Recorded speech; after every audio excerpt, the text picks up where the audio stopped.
Well, folks, we're on the road between Haast and the Arawata, where they're doing some rock protection. MBT are the contractor. That's one of JJ Nolan's machines.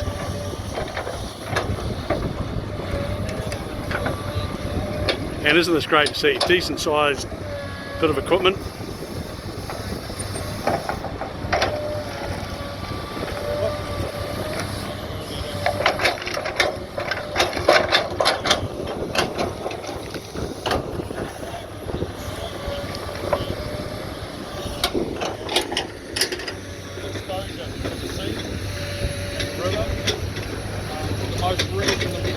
Early stuff is up here. There's 300 metres where the sea cut into the edge of the road.